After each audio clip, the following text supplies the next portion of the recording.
Welcome to the JavaScript training videos. ఈ వీడియోలో functions ఎలా క్రియేట్ చేయాలో చూద్దాం.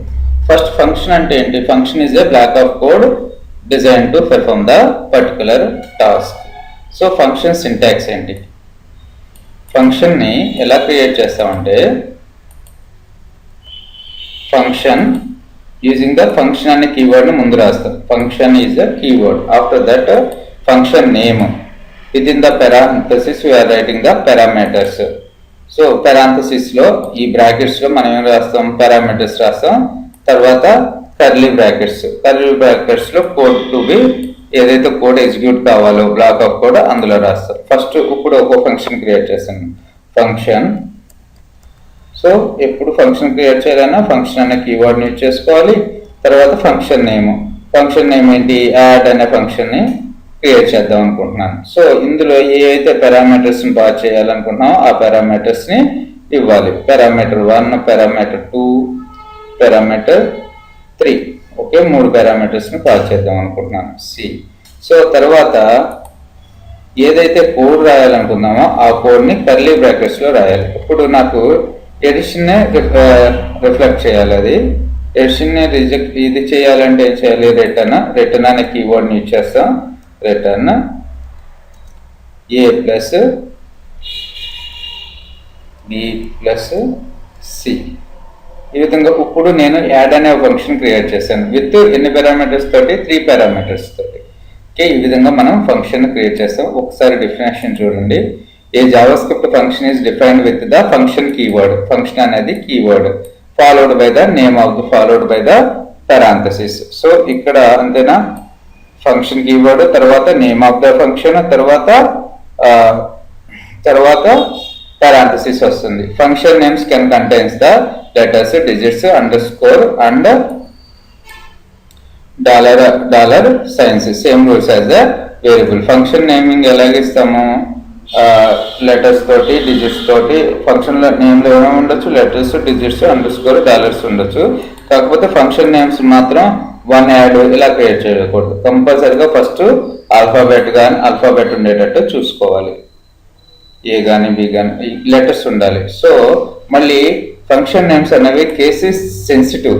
ఇప్పుడు ఈ యాడ్ వేరు, క్యాపిటల్ యాడ్ వేరు. సో మీరు ఇవన్నీ కూడా చూసుకోవాలి. తర్వాత వచ్చేసి parenthesis May include the parameter name separated by the comma. ఇక్కడ ఎన్ని పారామీటర్స్ పాస్ చేశాను? 3. మూడింటిని దేనితో సపరేట్ చేశాను? కోలంతో, కామాతోటి. తర్వాత the code to be executed by the function is placed inside the curly brackets. ఈ కర్లీ బ్రాకెట్స్ లోటి కోడ్ రాశాను. రైట్. తర్వాత ఫంక్షన్ పారామీటర్స్ అయితే ఇప్పుడు నేను ఎడిషన్ ఆఫ్ 3 నెంబర్స్కి ప్రోగ్రామ్ కదా. సో ఈ ప్రోగ్రాంలో నాకు ఐడి ఈక్వల్స్ టు A5 అని ఉంది. Script function add ABC.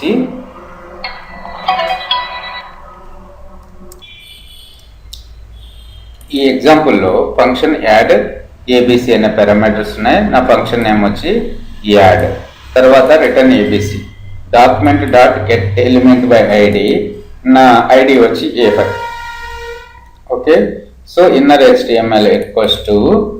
So inner HTMLలో నేను ఏ ఫంక్షన్ కాల్ చేస్తున్నాను? యాడ్ అనే ఫంక్షన్ కాల్ చేస్తున్నాను. యాడ్ 4, 3, 6. ఈ 4, 3, 6ని ఆర్గ్యుమెంట్స్ అంటున్నా.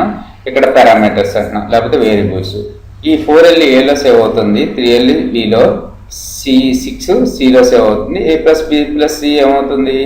సో 13 ఎక్కడికి రిటర్న్ చేస్తుంది? ఎక్కడి నుంచి అయితే ఫంక్షన్ వెళ్ళిందో, కాల్ అయిందో ఆ ఫంక్షన్కి మళ్ళీ అక్కడికి వాల్యూ రిటర్న్ చేస్తుంది. ఇప్పుడు ఫైనల్గా ఎంత రిటర్న్ అవుతుంది మనకి? సో అవుట్పుట్ చూడండి. సో 13 రిటర్న్ అయింది. ఇప్పుడు నేను ఇంకో ఫంక్షన్ కాల్ చేస్తాను. ఇంకోసారి ఈ ఫంక్షన్ కాల్ చేస్తున్నాను. Document dot get element by ID equals to A6. ఇక్కడ నుంచి మళ్ళీ నేను 5, 7. సో ఎప్పటికప్పుడు మనం రాసుకొని అవసరం లేకుండా ఒకసారి ఫంక్షన్ డిఫైన్ చేసుకుని యాడ్ అనే ఫంక్షన్ ఎప్పటికప్పుడు కాల్ చేసుకుంటూ ఉంటాం. రైట్. సో 21. సో ఇప్పుడు డెఫినేషన్ చూడండి. Function parameters are the names listed in the function definition. So function arguments are the real values received by the function when it is invoked. So ఇక్కడ చూసినట్టయితే ఈ ఫంక్షన్లో నేను arguments ఏమంటున్నాను, ఎప్పుడు ఇందులో అసలు ఫంక్షన్ డెఫినేషన్లో రాసేటప్పుడు ఆర్గ్యుమెంట్ అంటున్నాం. ఇప్పుడు ఈ స్టేట్మెంట్లో ఈ ఫంక్షన్ ఒకసారి ఇన్వాక్ అయింది. ఇన్వాక్ అవుతాం అంటే యాడ్ అనే ఫంక్షన్ ఉందో లేదో చూస్తున్నాం. యాడ్ అనే ఫంక్షన్ ఉంది. So values are assigned into the arguments. Okay, the code inside the function will execute the sometime invokes the function return. When the JavaScript reaches the return statement, the function will stop the executing. ఇప్పుడు చూడండి, ఇక్కడ add అనే function call చేస్తుంది. ఇక్కడ ఎప్పుడైతే return వచ్చిందో ఆ return అప్పుడు ఆ ఫంక్షన్ అనేది ఎగ్జిక్యూషన్ ఆగిపోతుంది. Okay, so will return the execute the code after the invoking statement. Function often compute the return value. The return value is returned back to the caller. ఇందులో caller function ఏది, ఇది calling function ఇది. Okay, so ఈ విధంగా మనం Java స్క్రిప్ట్లో ఫంక్షన్స్ని create చేస్తాం.